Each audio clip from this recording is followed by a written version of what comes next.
안녕하십니까. 혼란한 정치 시사 이슈를 출연자와 진행자의 혼을 담아서 술술 풀어보는 송국근 혼술타임. 오늘 모신 초대 손님은 김철현 정치평론가입니다. 안녕하세요. 안녕하십니까. 자, 김철현 평론가님은 이 스픽서에서는 고정 출연을 하고 계시는데 송국근의 혼술에서는 아직 한 번도 모신 적이 없기 때문에 우리 송국근의 물론 같이 스픽서 시청자분과 송국근의 혼술 시청자분께 좀 자기 소개 겸 간단히 인사를 부탁드립니다. 예, 오늘 혼술에서 처음 인사드리는데요. 이렇게 초대해 주셔서 너무 감사합니다. 저는 그 정치 현장에 한 20여 년 있었는데요. 서울시의원을 지냈었고요. 그다음에 오세훈 민선 2기 때 서울시 홍보기획관, 시민소통기획관을 지냈습니다. 그리고 그 국무총리를 지내신 이완구 전 의원 국회 보좌관을 했었고요. 마지막은 권영진 대구시장의 대구시 정무특보를 지냈습니다. 지금은 이제 아무래도 우리 시청자분들께 좀 좋은 평론 들려드리려고 지금 노력하고 있습니다. 지금 정치평론가로 활동을 하고 계시고. 예, 이제 좋은 평론 하려고 생각 중입니다. 예, 지금 방송에도 출연을 하시는데 예. 제가 그 김철현 처음에 그 이름을 저장을 하려고 제 핸드폰을 딱 치니까는 이완구 의원 보좌관 이렇게 입력이 돼 있더라고요.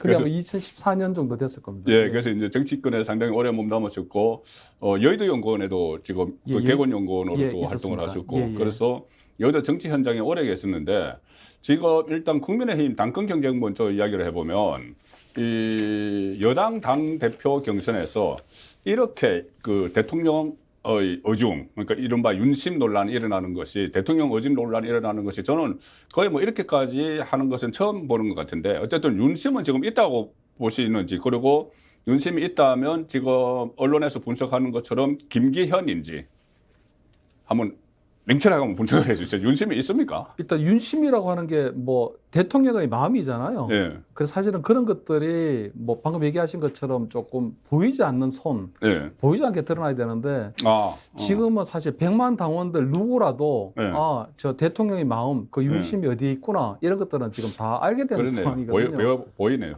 예, 그래서 사실 그것이 이제 뭐 좀 세련되지 않은 부분이 있는데 이렇게 이 윤심 논란이 벌어진 이유는 딱 하나라고 봅니다. 그거는 역대 최약체 당대표 후보가 났기 때문입니다. 윤심이 찍은. 예. 그러니까 이제 흔히 김기현이 역대 그렇습니다. 역대 최약체 후보입니다. 왜냐하면 처음에 4등 5등 했어요. 그래서 지금 비교하면 지금 안철수 그리고 아직 출마를 결정하지 못하고 있는 나경원, 이 김기현 3명을 놓고 보더라도 이 빅3로 보더라도 일단 뭐 안철수 후보 같은 경우에는 뭐 대선 대통령 경선까지 나왔습니다. 그렇죠. 대통령 후보까지 됐으니까 당연히 알고. 나경원 전 원내대표 같은 경우에도 2019년 그 조국 사태 때 광화문에서 100만 우리 보수 당 우리 지지자들 앞에서 진짜 이 반문재인 정권 이 선봉에 투쟁이 있었던 분이거든요. 그렇죠. 그러다 보니까 지금 당내에서 당심이 당원들의 마음이 나경원한테 가 있는 이유는 어느 정도 그때의 어떤 뭐 이런 이미지나 이런 것들이 그대로 있다고 보거든요. 근데 김기현 뭐 이 의원 같은 경우에는 아무래도 원내대표 지내기를 했지만 당원들이 김기현이 누군가에 대해서는 조금 좀 생소한데 대통령께서 최근에 보면은 뭐 3시간 이제 만찬 독대도 하시고 그것도 굉장히 이례적인 겁니다.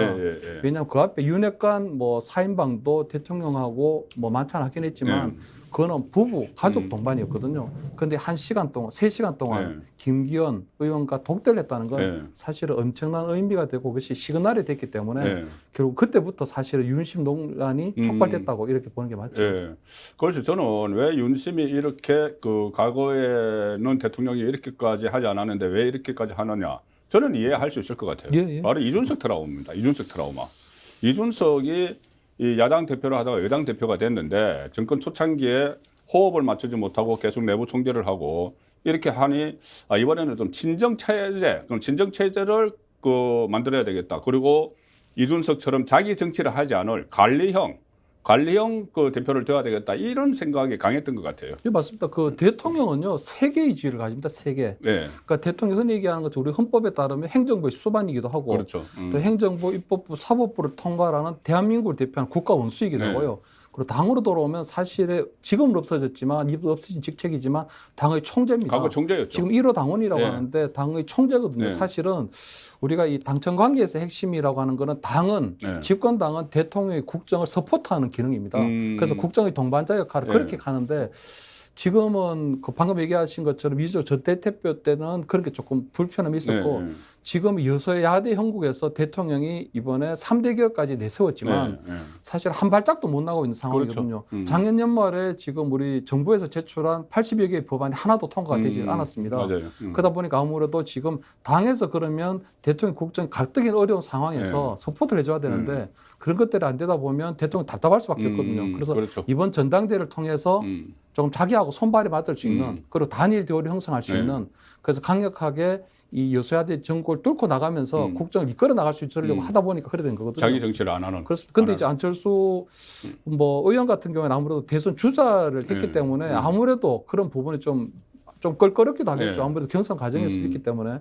그리고 나경원 의원 같은 경우에도 아무래도 굉장히 그런 게 있기 때문에 아무래도 자기하고 함께 좀 편하게 좀 할 수 있는 그런 분을 조금 하는 게 좀 당연하다고 생각하고 그런 윤심에 있어서는 그걸 논란이라고 하기보다는 그런 분들은 좀 자연스럽게 받아들이는 게 맞지 않나 하는 생각입니다. 민주당도 그렇게 했거든요. 그리고 조금 전에 역대 최악체라고 표현을 하셨지만 그래도 김기현 의원에 대해서 윤심이 실리는 것을 거의 뭐 지금 다 안다고 하셨잖아요. 보이지 않는 손도 아니고 보이는 손으로.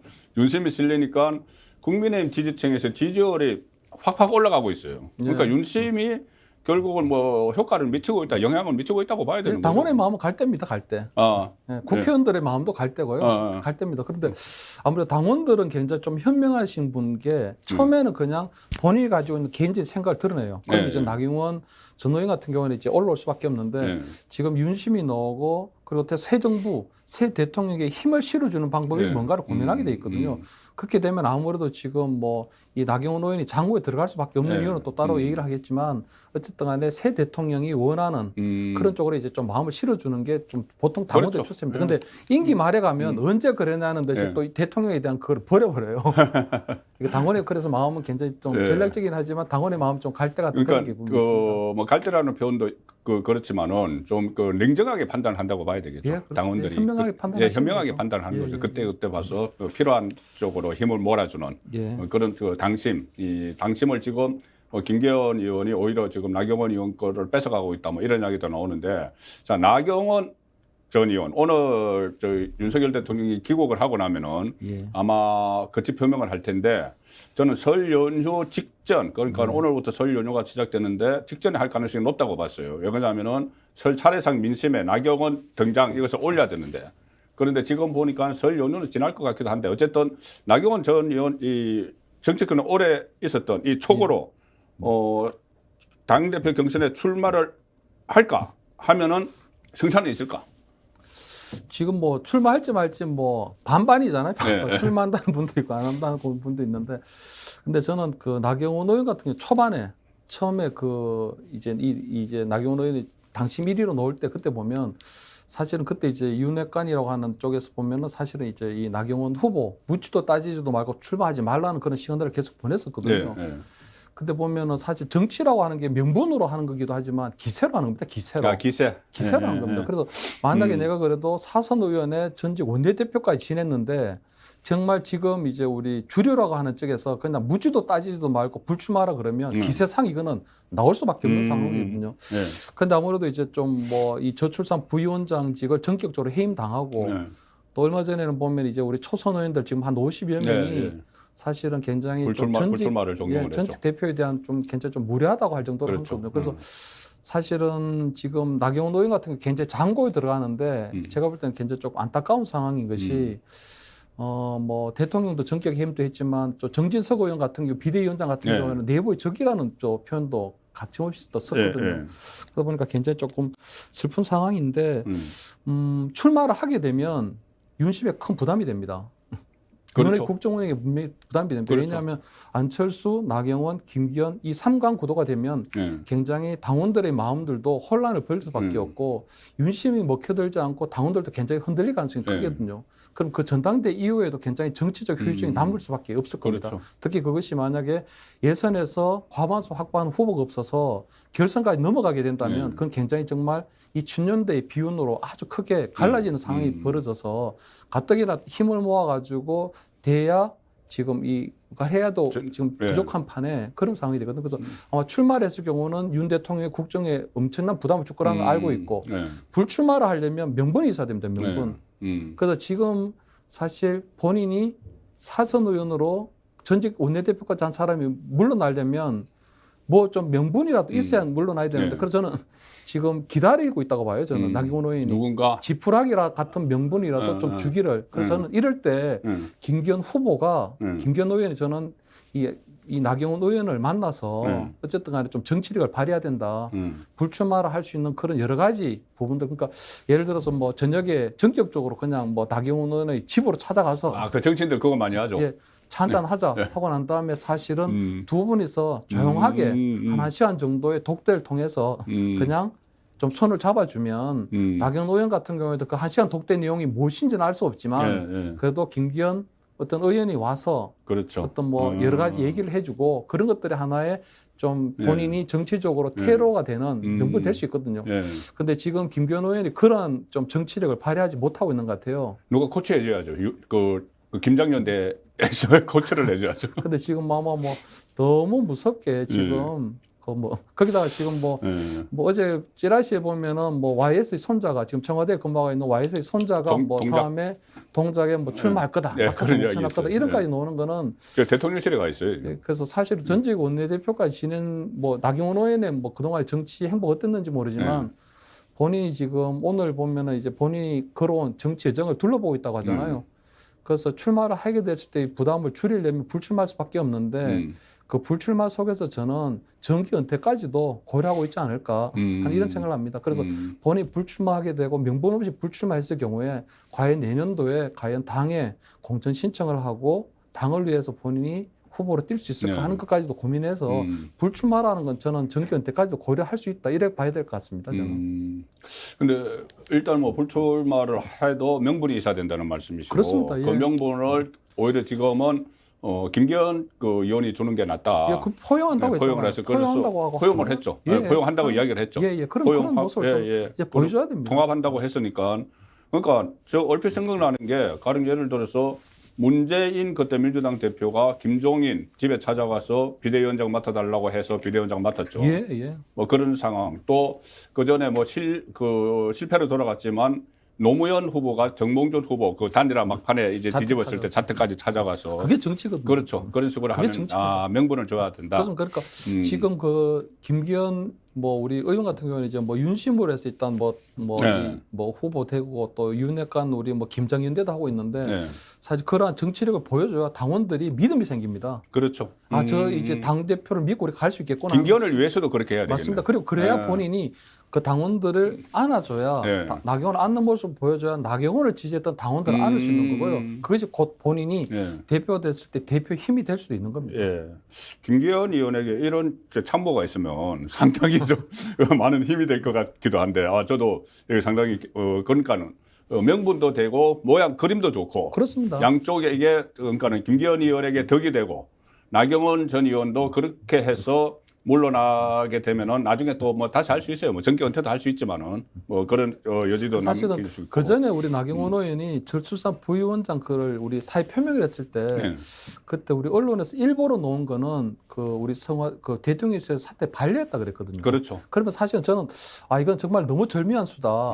왜 본인이 이제 사의 표명한다는 이제 출마할 생각이 있다는 거를 이제 암시하는 건데 청와대 그러지 마라. 대통령실에서 그러지 마라. 너는 사퇴하지 말고 함께 갑시다 하게 되면 나경원 의원한테도 너무 좋은 이거는 불출마 명분이 돼서 서로 윈윈이 되는 정말 이게 이번 정권 들어와서 좀 볼 수 없었던 진짜 이 정무 이게 정무견이 살아있구나 한 걸 느꼈는데 갑자기 전격 해임이라고 하는 좀 극격적인 처방이 나와가지고 사실 너무 깜짝 놀랐고요. 지금 이것까지 지금 계속적으로 끌어지고 있는 부분들도 좀 세련되지 못한 정무, 이번 정부 들어와 좀 세련되지 못했다. 그리고 정무의 기능이 아직도 좀 부활되지 않았다. 제 기능을 못하고 있다. 저는 이렇게 좀 평가합니다. 그래서 뭐 그런 문제 때문에 그 해임이라는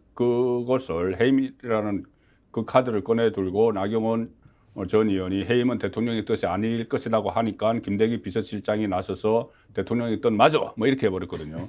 그러니까 이 상황 때문에 저는 나경원 전 의원이 결국은 출마를 할 가능성도 있다. 본인의 명예 회복을 위해서. 그리고 본인이 지금까지 선거에서 계속 3번 실패를 했거든요.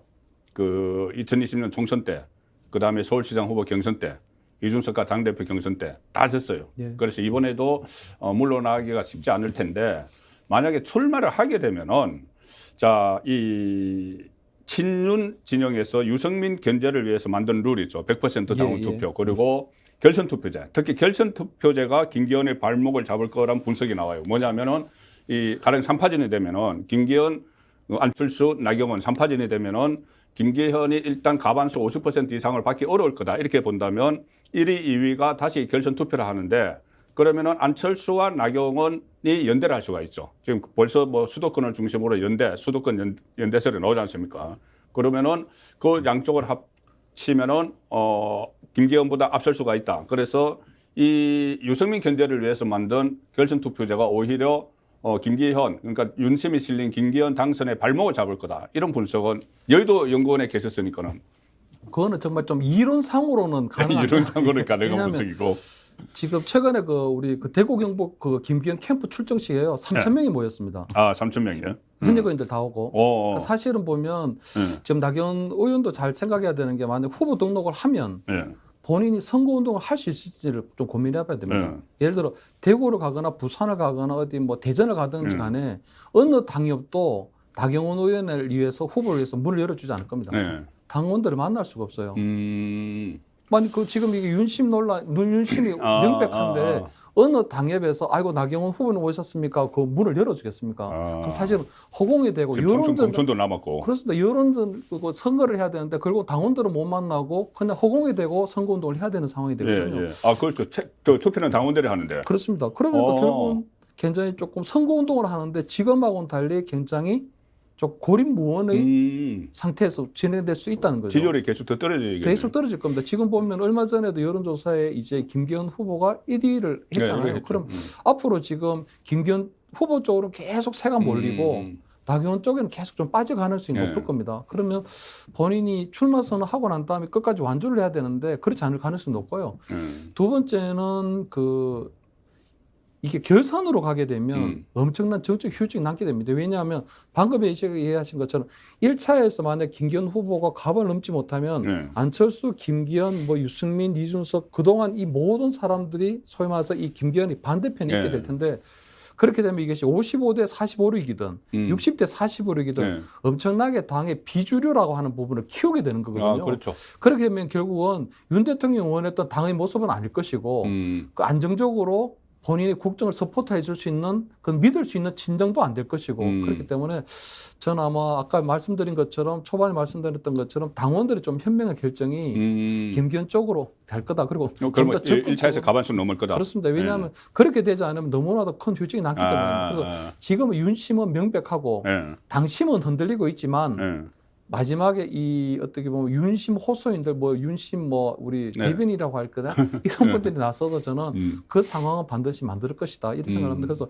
사실은 지금 결선까지 같은 얘기를 오면서 아마 그것이 나경원 대표의 어떤 출마 결심에 영향을 미치고 있는지 모르겠지만 저는 나경원 의원이 본인의 명예도 있지만 본인 명예보다는 좀 당과 구당과 나라를 위한 그런 선택을 했으면 하는 생각입니다. 지금은 당을 위한 선택이 중요하거든요. 그동안 당에서 나경원 의원이 기여한 바도 많지만 당에서 은혜를 입은 부분도 굉장히 많기 때문에 지금은 당을 위한 이 헌신이 어떤 것인가 선당우사. 그게 좀 필요하다고 봅니다. 전 지금 백의종군을 해야 될 때라고 봅니다. 이제는. 어제 김영한 충북도지사가 나경원 전 의원이 불출마해야 되는 이유 3가지를 썼는데 저는 마지막 세 번째 이유가 뭐였냐면은 이게 지금 민주당 지지층에 나경원 전 의원이 얹혀 있다는 거예요. 민주당 지지층에. 그래서 그렇게 되면은 이 정치적으로 장래가 좀 불분명하다. 가령 예를 들어서 이준석도 그렇고 유승민도 그렇고 민주당 지지층에서 더 많은 지지를 받는 보수 정치인이 돼버리면 장기적으로 어렵다. 그래서 제가 여론조사를 찾아보니까는 데일리안이 실시한 여론조사에서 민주당 지지층이 국민의힘 당대표 적합도 1위가 유승민인데 29.9, 2위가 나경원인데 29.0%예요. 거의 같아요. 그러니까 그런 상황으로 가면은 정말 나경원 전 의원은 좀 어렵지 않느냐. 그 민주당의 지지층의 이 응원을 받게 되면은 그런 생각은 들었는데 지금 유승민, 그러면 유승민 변수는 아직 남아 있지 않을까요? 전당대회 출마할까요? 유승민 의원은 지금 진짜 스탠스가 너무 좀 대략 난감입니다. 대략 너무 난감. 애매해졌습니다. 왜냐하면 처음에는 초반에 기세가 좋았는데 네. 나경원 전 의원이 사실은 약간 비윤의 대표성을 띠게 돼버렸거든요. 네. 그러다 보니까 사실은 그 좀 지금 나경원 의원이 출마한다 그러면 사실 본인이 출마하기는 곤란해졌습니다. 그렇다고 해서 만약에 나경원이 출마를 안 하게 되면 본인이 출마할 수도 있는 여지를 좀 보겠지만 사실은 그때 가면 사실은 너무 늦어지게 되는 거거든요. 거기다가 또 본인이 누구를 지금 도울 수도 없어요. 왜냐하면 나경원이 출마한다고 해도 나경원 의원이 유승민의 공개적인 지지나 이런 걸 원하지 않을 겁니다. 그렇죠. 왜? 그거는 뭐 방금 장준 마이너스일까요? 얘기한 것은 반윤의 우두머리라고 하는 판에 그런 사람까지 몰려오면 정말 반윤 소골이 돼버리는 거지. 그러니까 그 원치도 않을 거고 이준석의 어떤 공개적인 지지도 원치 않을 거고 그렇기 때문에 유승민을 도울 수도 없고요. 그러다 유승민 의원이 또 안철수 의원을 돕지도 않습니다. 왜냐하면 유승민 의원하고 안철수 의원 사이에는 바른미래당을 함께 하면서 만들어진 그 악연이 있거든요. 그때 바른미래당 하면서 결국 서로가 화합하지 못하고 이 바른미래당을 깨버리게 되잖아요. 그러다 보니 아마 유승민 의원을 볼 때는 본인이 안철수를 돕는 상황도 안 되고 그러니까 본인이 출마하기도 애매모호한 상황, 누구를 돕기도 애매모호한 상황, 그냥 계속 윤핵관 후보는 안 된다고 해서 계속적으로 그냥 비난하는 그런 입장밖에 안 되기 때문에 사실 이번 전당대회에서 유승민 변수 거의 완전히 이제 뭐 사라졌다, 소멸됐다 이래 보는 거죠. 저는. 유승민 변수는 소멸됐다. 사라졌다. 예. 대략 난감한 상황이다. 예. 유승민은 지금 뭐 어떻게 뭐 진퇴양난입니다 지금. 진퇴양난, 대략 난감, 유승민의 현 처지입니다. 또 이번에 지금 거론되는 인물들이 뭐 당권에서 관심을 받는 인물들이 김기현, 이렇게 뭐 나경원, 안철수, 뭐 유승민 이렇게 유력 후보들도 있지만 보수 유튜버, 계속 거구 유튜버 또 이렇게 표현을 하는 분들도 있는데 어쨌든 보수 성향 유튜버들이 당 지도부 경선에 출마를 해요. 이게 100% 당원 투표의 효과라고 봐야 될 텐데, 그러니까 강신업 변호사는 당 대표 그리고 김세희, 신혜식 씨는 최고위원 이렇게 출마를 하는데 이게 국민의힘 전체에 어떤 긍정적인 영향을 미칠 것 같습니까? 부정적 영향을 미칠 것 같습니까? 이거는 거의 부정적이지 않을까요? 부정적이다. 예, 왜냐하면 좀 선수로 뛰실 분들이 있고 또 선수가 잘 뛰도록 바깥에서 이제 응원을 하는 갤러리가 있는데 이분들은 사실은 갤러리 그룹이라고 봐야 돼요. 간중이 운동장에 들어간 거래. 왜냐하면 옛날에 홍준표 시장이 굉장히 억울하고 있는 부분이 본인은 막말을 한 적이 없는데 막말이 됐다고 하는 것처럼 우리 보수 유튜버 하시는 분들은 약간 극우 유튜버로 평가받는 이유가 그냥 하고 싶은 말을 다 해오신 부분들이 있거든요. 그런 부분들이 있기 때문에 그런 분들이 아마 제도권 안에 들어오게 되면 그 옛날에 모든 행적들이 드러나게 되잖아요. 그럼 그런 분들이 만약에 최고위원이 돼서 지도부를 구성하고 있게 된다면 당연히 그런 것들은 항상 비난의 최우선에 서게 될 거거든요. 그럼 그분들이 당을 저는 해하러 온 거잖아요. 도와주러 온 게 그렇죠. 아니고 방해하러 온 꼴이 되잖아요. 결과적으로. 그래서 사실은 원래 이번 전당대회를 통해서 내년 총선에 이기기 위해서 이번 전당대회를 하고 새로운 지도부를 구성하는 건데 그분들은 사실은 방해꾼 역할을 하게 되는 거잖아요. 그러니까 사실은 그분들이 자기들이 도움이 되는 역할을 하려고 하는 건지 방해하는 역할을 하려고 하는 건지 되는데 저는 그분들이 방해꾼의 역할을 하게 될 것 같다면 당연히 등록 거부라든가 여러 가지 방법을 좀 취해야 된다고 보거든요. 등록 거부는 어렵지 않을까요? 근데 본인들은 방해꾼이 아니고 도움이 되려고 들어간다고 생각을 할 텐데. 그러니까 제가 볼 때 그 과정에서 또 본인들이 또 구독자 수도 늘리고 또 뭐 생방송 해가지고 등록 거부 현장 뭐 등록하는 현장도 찍고 뭐 이렇게 할 텐데 이벤트를 만들어가겠네. 그럼 사실 정치가 너무 희화화되고 그래야 되잖아요. 그래서 사실 그런 것들 좀 바람직하지 않고 그분들 설령 나온다고 하더라도 이번에 뭐 100만 당원이라고 저희들이 얘기를 하는데. 사실은 조금 좀 당원들이 현명하게 판단해 주시기도 하겠지만 저는 그런 부분도 괜찮죠. 좀 우려스럽다. 그래서 사실은 이번 우리 선관위에서 그냥 손 놓고 있는데 사실 그러한 부분들에 있어서도 조금 당 선관위에서 조치가 좀 필요하다. 왜 이번 당 선관위에서 그 어떤 관련된 이 입장 정리 정도가 필요하겠네요. 예, 그리고 두 번째는 우리 당이 얼마나 지금 허약한가를 보여주고 있는 사례라고 보는데요. 지금 아까 그분들 중에 거론되신 분들 중에는 뭐 최고위원을 나오시는 분들도 있는데 지금 우리 현역 의원들 또는 원외 당협위원장들 중에 최고위원에 지금 출마 선언한 사람이 아무도 없습니다. 태용 의원. 태용 의원 같은 거 있는데 김정은이 가장 무서워할 거라고. 옛날에 보면 가장 우리 최고위원 경선도 굉장히 뜨거웠거든요. 아, 그럼요. 근데 이렇게까지 저는 뭐 사실은 우리 5명을 뽑는데 정원 미달 상태입니다. 정원 미달 상태. 아직 그러니까 예, 경쟁률이 0점 몇 대 뭐. 예. 그러다 보니까 이렇게 당이 그나마 이렇게 보통 본인들이 지도부에 들어가서 당을 개혁하고 윤석열 정부를 돕겠다는 그런 마음보다는 예. 그냥 멀찍이 떨어져서 본인들의 지역구 관리나 하고 총선도 따고 하니까. 예. 이거는 정말 좀 바람직하지 않은 현상이고 이런 부분들은 아마 당원들이 아마 반드시 좀 어떤 형태로든지 평가할 거라고 이렇게 생각합니다. 왜냐하면 지금 이렇게 뭐 최고위원을 뽑는데 최고위원 예. 선거도 하지 않고 예. 그러니까 보니까 결국 보수 유튜버들이 이렇게 들어오는 이런 형국이거든요. 왜냐하면 보수 유튜버들보다 훨씬 더 뛰어나고 예. 좀 개혁적인 성향을 보여주고 그다음에 당이 국정 운영에 뭔가를 했다면 반의정을 활동했다면 당연히 그런 분들이 들어올 수 있는 여지가 없는 거거든요. 그러니까 당이 얼마나 우스워졌으면 이런 상황이 됐을까 하는 그런 뭐 걱정도 있습니다. 예. 어쨌든 그 보수 유튜버들의 지도부 도전은 상당히 좀 부정적으로 보시는 입장이시고. 예. 자, 그러면 이 당권 문제 이야기를 마무리하면서 근본적인 문제를 한 2개 짚어볼게요. 첫 번째는 당 대표가 되면 정말 공천권을 가져갑니까?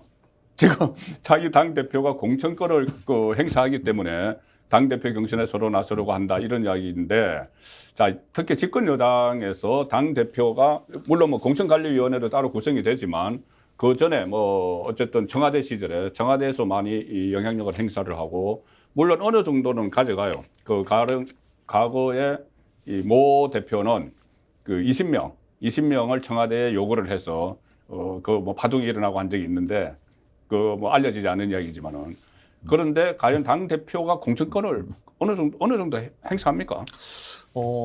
집권당의 당 대표는 공천권이 없습니다. 그렇죠. 그 2가지 사례를 말씀드리면 이명박 정권 때는 2008년도에 18대 우리 총선이 있었습니다. 그때 아마 기억하실지 모르겠는데 이방호 당 사무총장이 사실은 그때 공천을 주도했다 그러거든요. 당 사무총장하고 그 밑에 정종복 의원, 우리 사무부 총장. 근데 그때 보면 당대표가 누군지 기억하세요?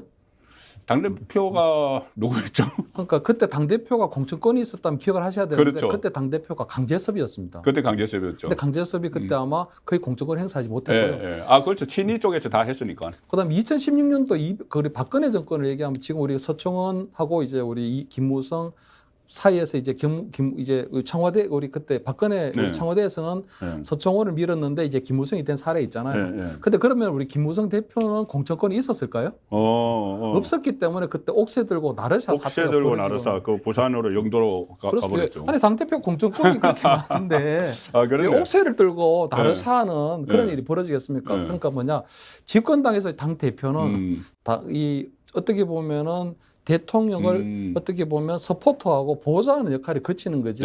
그 사람이 절대로 공천권을 쥐고 흔들 수 있는 상황이 안 된다. 그리고 아까 말씀드린 것처럼 최약체 당대표가 들어오는 상황에서는 김기현 당대표에 만약에 일각에서 얘기하는 것처럼 김기현 당대표에 만약 장제원 사무총장 구도가 된다면 그럼 장제원이다. 제가 볼 때 당대표가 그렇게까지 하지는 못하지 않을까 하는 그런 생각입니다. 그래서 지금 안철수 후보가 어떻게든 간에 본인이 이제 공천을 좀 뭐 이렇게 공평무사하게 뭐 공명정당하게 하겠다 이런 부분들은 좀 던지는 시사점이 좀 있기는 있는 거죠. 자, 그러면 두 번째 그 궁금증, 이게 마지막 궁금증인데 당권과 관련해서 당 대표가 총선에서 득표에 많은 도움을 주나요? 당 대표가. 그러니까 가령 예를 들어서 뭐 김기현이 당 대표 하는 것과 나경원이 당 대표가 하는 것과 안철수가 당 대표 하는 게 서로 다를까요? 당 대표는 사실은 지금 어느 정도 도움이 될 때도 있지만 보통 총선 때는 총선의 어떤 우리 그 전략이 있거든요. 총선에 우리 그림이 있습니다. 그러니까 내년 총선이 되면 사실은 당대표보다는 윤석열 정부에 대한 중간 평가라는 건 분명하죠. 아, 그렇죠. 윤석열 정부가 잘했으면 내년에 좋은 평가를 받을 것이고 윤석열 정부가 생각보다 못했다. 그러면은 거기에 대한 중간 평가를 하는 거거든요. 우리나라의 유권자들 굉장히 현명합니다. 그렇기 때문에 그렇고요. 두 번째는 김기현이 되든 안철수가 되든 나경원이 되든 그런 사람들은 반드시 그때 가면은 중앙선대위원장, 그러니까 공동선대위원장이 한 명이 되는 거고요. 그렇죠. 만약에 내년 총선을 그냥 가상적으로 보면 한동훈 법무장관이 전격적으로 장관직을 사퇴하고 우리 공동선대위원장을 맡아서 총선을 진두지휘할 수도 있고요. 그렇습니다. 그리고 과거의 경우를 보더라도 홍준표 대구시장이 15대 때 YS한테 그때 김영삼 대통령한테 발탁돼서 15대 때가 그냥 한금기였죠. 그렇죠. 그때 네. 나왔습니다. 네. 16대 때는 그때 오세훈 시장, 뭐 원희룡 지금 국토부 장관, 나경원 원내대표 등이 16대 때 발탁된 사람이거든요. 그때 총선 때마다 스타가 있었네요. 맞습니다. 총선에는 반드시 총선을 대표할 만한 우리 스타 후보들을 반드시 등장하게 돼 있고 그런 사람들로 하여금 그 총선을 사람들이 선거 분위기를 이끌어간다. 함께 나갑니다. 총선은 당대표 혼자서 끌어가는 게 아니고 그런 사람들과 함께 총선을 해가 나가는 겁니다. 이게 단기 승부거든요. 그렇기 때문에 지금의 당대표가 1년 뒤에 총선에 가서 본인 얼굴이 되겠다. 그래서 그 사람이 1년 잘하면 그때 얼굴이 될 수 있지만 지금 당대표 된 사람이 1년 동안 당 운영하는 좀 엉망이다. 그럼 그 사람이 과연 당의 얼굴이 될 수 있을까요? 그래서 지금 또 관리형 당대표면 크게 부각되기도 어려운 그렇습니다. 상황이죠. 예. 그래서 지금은 총선에는 아마 다음에는 아마 뭐 한동훈 장관이 뭐 공동선대위원장 맞느냐 안 맞느냐 이런 형태로 다른 형태로 총선 전략에 굴러가게 될 것 같습니다. 15대에 홍준표 스타 후보가 있었고 16대 오세훈, 나경원, 원희룡. 그럼 22대에 한동훈 장관이 일단 뭐 공동선대위원장 원희룡은 뭐세요? 근데 어차피 권영세 장관이 원희룡 장관은 어차피 다 이제 당으로 복귀해서 출마하셔야 되는 출마하죠. 근데 이제 가장 대표적인 스타 그 총선 분위기를 이끌어갈 사람은 한동훈이다. 그렇습니다. 그리고 나머지 이제 그 밑에 함께할 총선 스타 후보들은 지금부터 아마 여야가 아마 서로 발굴하고 뭐 서로 영입하려고 아마 곧 영입 전쟁이 벌어질 겁니다. 아마. 그렇겠죠. 그때 15대 때 YS DJ가 서로 뭐 새로운 인물을 수혈하기 위해서 해서 그때 나왔던 사람들이 박근혜 전 대통령도 그때 보궐선거지만은 15대 때였어요. 15대 보궐선거. 대구에서 탈선해서 나오실 때. 그리고 그때 뭐 정의아 전국회 의장, 뭐 김무성, 뭐 여러 사람이 15대 때 나왔거든요.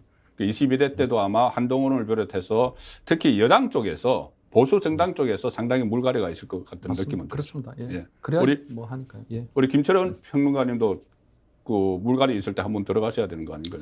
그래서 저도 뭐 정당에 그 꿈을 갖고 왔는데 언제 그 잃어버린 꿈이 됐거든요. 왜 벌써요? 근데 뭐 아무래도 현장에 오래 있다 보니까 뭐 훌륭하신 분들도 많고. 지금 말씀하시는 거 보면 상당히 이 정치 감각이 상당하신 것 같아요. 그래서 그냥 뭐 좀 저 나름대로 그냥 어른의 꿈이 있어야 되거든요. 그래서 어른의 꿈을 나름대로 좀 조심스럽게 뭐 한번 꿔보려고 하는 생각 중입니다. 알겠습니다. 이 정치권에 오래 계신 분들이 정치에 들어가면은 대체로 보면 잘 하시더라고요. 밖에 온 사람들보다는. 그래서 이거 아마 국정 운영도 비슷한 것 같은데 윤석열 대통령 같은 경우에 검사 생활만 하다가 처음에 이 대통령이 되고 나서 좀 잘 안 됐죠. 뭐 지지율도 떨어지고 특히 이 정권 교체가 되고 나니 이 민주당에서 계속 여러 가지 프레임을 막 걸고 그런 상황에서 이 국정 운영 지지율이 떨어져서 고생을 했는데 자, 윤석열 대통령 국정 운영 평가를 해 주시죠. 100점 만점에 몇 점이고 그 이유는 뭔지. 지금 사실은 아직까지 말씀 잘하셔야 됩니다. 아까 저 총선 공천은 지금 당 대표가 하는 게 아니라고 말씀하셨습니다. 뭐 근본이 그건 이제 별개로. 하여튼 그 윤석열 대통령 아직까지는 부정적 평가, 긍정적 평가보다 높습니다. 그렇죠. 그러니까 아직은 윤석열의 어떤 국정 또는 윤석열의 정치가 제대로 국민들에게 못 비춰주는 부분이 있는데요. 저는 그 중에서도 일단 외교 안보, 또 에너지 이런 분야에 있어서는 굉장히 조금 저는 거의 90점 이상의 높은 점수를 주고 싶은 게. 얼마 전에도 보면 우리 가장 중요한 게 그 한미일 안보 동맹이 지금 확고해졌다는 거거든요. 그동안 문재인 정부에서는 우리 중국하고 미국 사이에서 눈치 보기 일가했는데 지금 우리가 분명하게 미국, 일본, 한국을 위해서 한미일 삼각 동맹이 확실하게 완성이 됐습니다.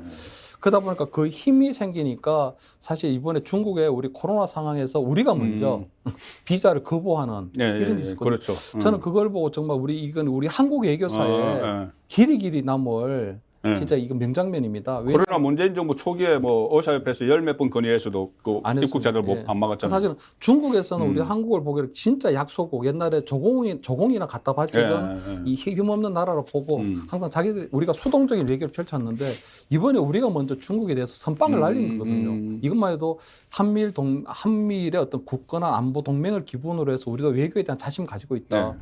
두 번째는 이 에너지인데 우리가 문재인 정부 때는 탈원전이었습니다. 탈원전. 그렇죠. 원전 죽여버렸거든요. 근데 이번에 아랍에미레이트에 가서 우리가 30조 원의 우리가 투자 이끌어냈습니다. 네. 근데 30조가 포괄적인 게 아니고 굉장히 구체적으로 30조 원을 우리가 약속 네. 받아냈어요. 이거는 MOU를 한 40개 체결했으니까. 어마어마한 겁니다. 네. 왜냐하면 그 아랍에미레이트가 영국하고 한 5조, 네. 뭐 러시아하고도 한 6조 네. 이 정도밖에 안 되거든요. 그 30조의 큰 선물을 받아오게 된 건데 그것도 보면은 이명박 정부 때 만들었던 바카라 원전 거기서부터 사실은 서로 간에 한국과 우리가 아랍에미레이트 사이에 굉장히 굳건한 그 신뢰관계가 만들어졌기 때문이거든요. 그래서 그런 부분에 외교 안보 그리고 에너지 이런 부분에서 상당히 뭐 평가를 내고 있다고 보고 단지 지금 글로벌 경제가 굉장히 안 좋습니다.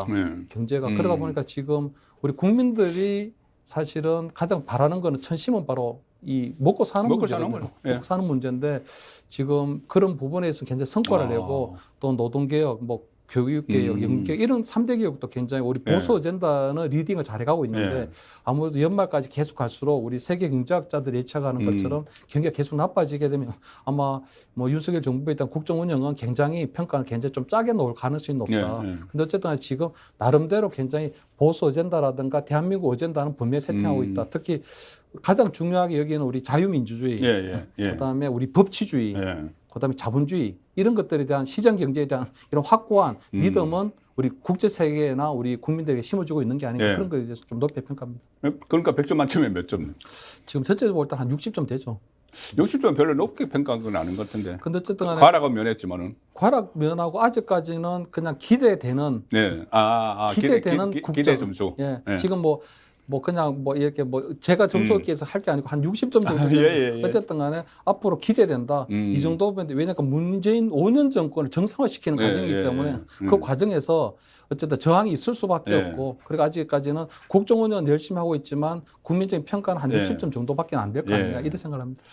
그러니까 상당히 저는 중요한 말씀을 하셨다고 생각을 하는 것이 보통 대통령의 국정 운영을 평가를 하면은 정치 분야, 정치 쪽으로 많이 평가를 해요. 뭐 인사 문제라든가 아니면 대야 관계가 어떻고 뭐 그런 평가를 많이 하는데 실제로 대통령의 그 업무는 90%가 비정치적인 거다. 지금 말씀하신 외교 문제나 안보 문제, 경제 문제. 맞습니다. 여기가 90%가 있고 국내 정치 문제는 한 10%도 될까 말까 한데 전부 다 그걸로 막 평가를 하려고 하거든요. 여의도에서 평가를 하니까는. 그래서 지금 말씀하신 대로 이 뭐 외교 문제에서 중국에 대해서 강한 자신감을 보이는 이런 것이나 한미일 동맹 회복이나 또 경제 문제, 아랍에미레이트 가서 큰 성과를 거두는 이런 문제가 상당히 평가를 받아야 될 것 같아요. 맞습니다. 그런 부분도 굉장히 진짜 거의 뭐 100점 만점에 거의 90점 이상 그 받을 정도로 부분은 굉장히 평가입니다. 그러면은 지금 참모들이 잘 보좌하고 있어서 그런가요? 김대기 비서실장 그 교체론도 계속 나왔는데 지금 그 대통령실을 어떤 잘 하고 있다고 보세요? 가령 예를 들어서 나경원 전 의원에 대해서 이렇게까지 강하게 또 대통령실에 나서야 되느냐 그런 이야기도 있긴 있었거든요. 그것도 뭐 정치 문제이긴 한데. 지금 청와대 지금 그 시민소통 비서관 청와대는 없어졌습니다. 핵심 그러니까 우리 대통령실의 그 핵심 비서관 4자리 아직도 비어 있습니다. 공석입니다. 비서관. 그러니까 시민소통 비서관, 뭐 대변인, 일단 이게 4가지 비어 있는데 이게 핵심 비서관들이거든요. 굉장히 중요한데 이게 지금 몇 개월째 공석이라고 하는 게 지금 우리 대통령실 비서실에 대한 그 현 주소를 보여주고 있다. 사실은 우리 김대기 비서실장 같은 경우에 이런 말씀 드려서 그런데 그분 오랜 관료 생활을 했기 때문에 정책실장 정도가 맞습니다. 정책실장도 한번 했죠. 왜냐하면 그 노무현 정부 때도 보면은 국회의장을 지낸 문희상 씨가 그때 비서실장을 했거든요. 박근혜 때는 김기춘이 했었습니다. 그렇죠. 그러니까 사실은 굉장히 정치적 중량감이 있는 분들이 사실은 대통령을 보좌하는 게 맞고 특히 윤석열 대통령 같은 경우에는 정치 경험이 거의 없기 때문에 사실은 굉장히 좀 정치 경험이 있는 분들이 요새 하도에 전국에서 꼭 필요한 분인데 이분 같은 경우에는 정보적 감각은 좀 떨어지는 게 분명하다. 그렇기 때문에 지금 저번에 우리 미국 가서도 외교적인 말실수가 있었지만 이번에 아랍에미레이트 가서도 30조 원이란 그 어마어마한 선물을 받았는데도 불구하고 또 말랄 논란이 벌어졌거든요. 그런 것들은 사실은 굉장히 조금 미숙하다. 그건 외교부에서 그런 말을 올렸을 리는 없고 대통령이 적극적으로 얘기했는지 모르지만 그런 부분들에 있어서는 저는 최소한 참모들이 이렇게 뭐 정보를 줬겠죠. 그런데 뭐 정보가 정확하지 않은 그런 정보를 줬을 가능성이 있어요. 그래서 지금 우리가 여소야대 전국에서 대야 관계도 잘 못 풀고 있고 그다음 비서실장이 우리 당내 안에서의 갈등 문제도 풀어야 되거든요.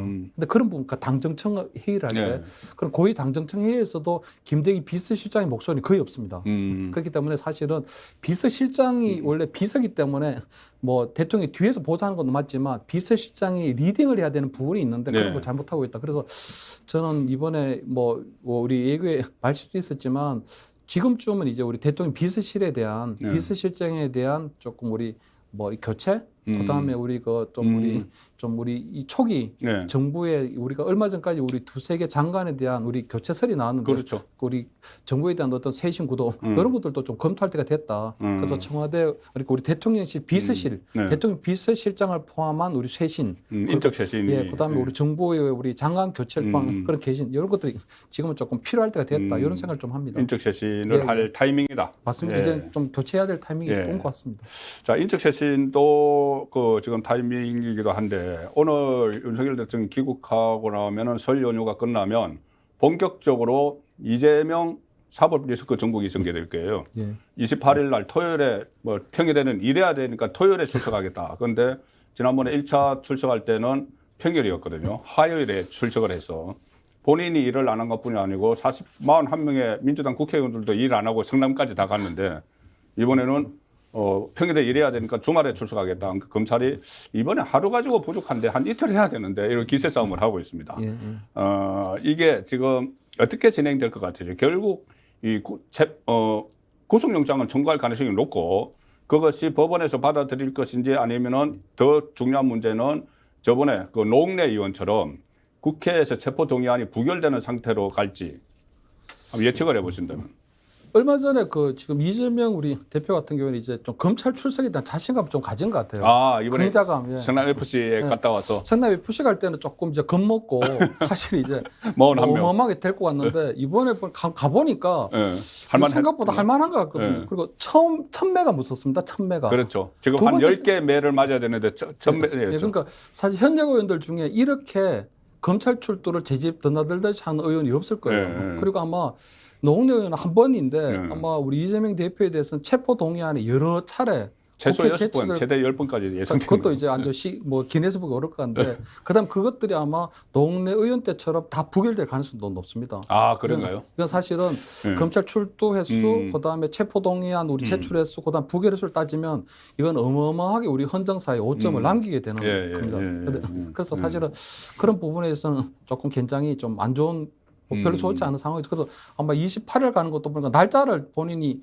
받고 뭐 이거 그날은 안 갈 테니까 새로운 날짜 가라겠다. 이번에 변호사만 데려가겠다. 그런데 이번에 또 28일 정도에 또 갔다 오게 되면 그다음 백현동 건, 그다음 유리 신도시 건, 그다음 뭐 대북 송금 건, 뭐 상박을 변호사비 대납 건, 김성태 뭐 들어가 있고 지금 뭐 줄줄이 계속 가야 되거든요. 그래서 아마 거의 뭐 한 3, 4월까지 계속 한 두세 주 사이에 계속 국민들이 뭐 갔다 왔는데 또 가냐? 뭐 계속 이렇게 되지 않을까? 그런데 그렇게 되면 정말 국민들 피로감이 쌓여서 그때마다 민주당이 계속 부결하기도 참 어려울 것 같은데 어쨌든 그래서 하여튼 그런 부분들도 사실 검찰에서 또 그 부분을 굉장히 좀 고민해야 될 부분일 것 같습니다. 그렇죠. 그러니까 검찰에서 이렇게 이재명 그 대표에 대해서 사법적 잣대, 사법적 판단을 하는 것과 별개로 민주당 안에서는 이제 정치적 판단을 할 거거든요. 그래서 민주당 안에서 비명계를 중심으로 이재명 손절론 이것이 나와서 결국 이것이 확산되면은 저는 아마 이 양산에 사인이 있으면은 평산마을에 있는 분의 사인이 있으면은 이거 부결시킬 수도 있다, 가결시킬 수도 있다고 봐요. 손절론의 연장선상에서. 그 손절론은 어떻게 보세요? 이재명 손절론. 좀 발전이 될까요? 저는 조금 좀 불가하다고 보는 게. 예, 왜냐하면 지금 당대표 되기 전에 당헌 당규를 고쳐가지고 우리 검찰에서 기소를 하더라도 당대표직을 유지할 수 있도록 했거든요. 그렇게 장치를 마련해놨죠. 윤리심판원에서 하던 걸 당무위원회에서 하기로 했습니다. 두 번째 지난 전당대회 때 그 최고위원회를 친명계로 거의 다 채웠습니다. 김민정 의원만 사실 우리 뭐 친문이라고 할 수 있지만 지금 친명계로 채웠고요. 이번에 그 검찰 출두 첫 번에서 보여주는 것처럼 대규모의 의원을 대동할 정도로 지금 이재명 어떤 그 체제가 강하다고 볼 수도 있거든요. 그리고 사실은 그 나머지 의원들도 마찬가지인데 지금 총선이 얼마 남지 않았고 공천을 받아야 되는 입장입니다. 그래서 공천관리위원회나 이런 옥중 공천 이야기 나오던데. 옥중 그래서 구속을 시키기가 힘들 것 같고요. 아예 구속시키기도 힘들다. 그러니까 불구속 상태에서 재판을 받을 것 같은 높고, 그러니까 본인의 대표가 그대로 건재하다면 내년에 공천도 본인이 하고 내년에 가서 선거도 그냥 그 예상대로 치르고요. 또 본인이 민주당 텃밭이니까 재선될 가능성도 높고 그렇게 쭉 이어질 가능성이 높거든요. 그런데 재미있는 게 2019년도 법무부 장관 그 재판이요. 4년이 지나 지금도 1심이 끝나질 않았습니다. 그러니까 이재명 대표에 대한 기소를 되더라도 이 재판이 4년이 걸릴지 5년이 걸릴지 알 수가 없고 본인이 만약에 다음에 대통령 선거에 도전한다면 그때까지도 1심이 안 나올 가능성도 있거든요. 그렇다면 유무죄를 다툴 수 없는 상황에서도 진행될 수도 있다. 이런 생각이 듭니다. 그러면 너무 혼란스러울 것 같은데 물론 이런 재판은 그럴 수가 있지만은 지금 선거법 위반으로 기소가 돼서 재판이 시작된 게 있거든요. 있죠. 선거법은 원래 336이잖아요. 1년 안에 다 처리해야 되는데 잘 지켜지지는 않죠. 안 지켜지죠. 그래서 선거법 그 재판이 시작된 선거법이 아마 이재명 대표에게는 가장 큰 리스크가 아닐까 싶은데 자, 그 이재명 대표도 그렇고 문재인 전 대통령 지금 오늘 어제 조간도 일제히 그런 기사들이 실렸습니다. 블랙리스트 관련해서 문재인 정부 초기에 3개 부처 장관이 지금 기소가 됐고 조현욱 인사수석도 기소가 됐고 또 조국 김종석 여기까지 블랙리스트 수사가 간다. 그래서 그 전에 저기 탈북민 사건 그리고 또 이 서해안 월북머리 이런 거 외에도 여러 가지 사법 리스크가 있는데 다 그냥 하나로 퉁쳐가지고 그것을 한번 여쭤볼게요. 그러니까 전직 대통령에 대한 수사를 법대로 해야 되는지 정무적 판단으로 해야 되는지. 지금 윤석열 대통령이 법치잖아요. 윤석열 대통령의 법치는 딱 하나입니다. 절대로 그 부당거래 하지 않겠다는 겁니다. 그러니까 이분이 얘기하는 왜 협치가 안 되느냐 하는데 이면에는 법치가 있기 때문인데요. 그동안에 그런 부분들 여야 간에 정치라는 이름 하에 서로가 대충 봐왔거든요. 그런데 법치를 하는 입장에서 볼 때는 그런 것들은 다 부당거래입니다. 그러니까 윤석열 대통령이 법치를 주장하는 분으로서 당연히 법대로 하는 게 맞고 그런 부분에서 나중에 법대로 처벌을 하고 난 다음에 사면 복권을 어떻게 할지는 모르겠으나 다른 권한을 가지고 윤석열 대통령한테는 그냥 대충 이렇게 부당거래 하듯이 이런 것들이 있을 수가 없는 거라고 저는 생각합니다.